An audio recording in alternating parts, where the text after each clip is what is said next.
Helix 3.0 is out. In this video, I'm going to talk about the update process and what I think about it. So if you like this video, give me a like and subscribe to see more. Okay, so the update process is easy, but there's a couple things you need to understand.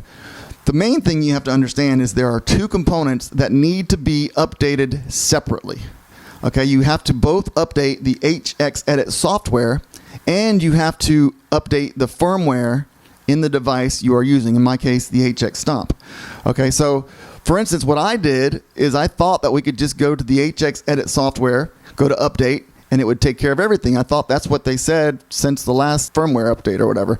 So anyway, so I did that. So I updated it. And what it did actually is it updated the firmware in the HX Stomp, but it did not update the HXEdit software. So it was kind of weird that even though you're choosing to update from within the HXEdit software, it doesn't update the HXEdit software, it updates the firmware on the device. And so then what I had to do is I had to go to the line6.com website and go to downloads and download the 3.0 or whatever latest version of the HXEdit software is, and then install that.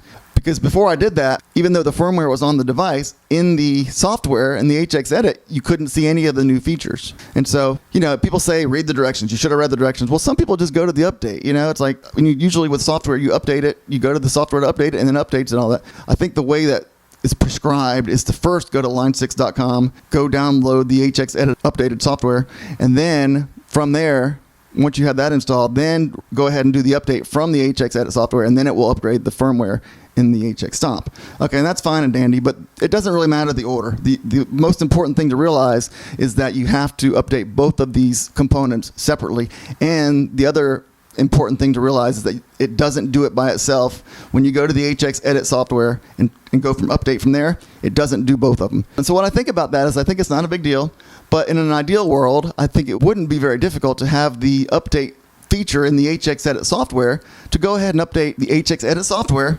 and the component. I don't know why they just can't make it both things. They've made some complicated guitar simulation software. I can't imagine it would be very difficult to have two things update with that feature, but that's it. So that's what I think, and there are going to be a lot more videos of this. I just wanted to get this out of the way because I ran into the issue, and a lot of people ran into the issue, and a lot of people are being made fun of in some of the forums and stuff because you just got to read the directions. The directions at the line6.com website tells you what to do.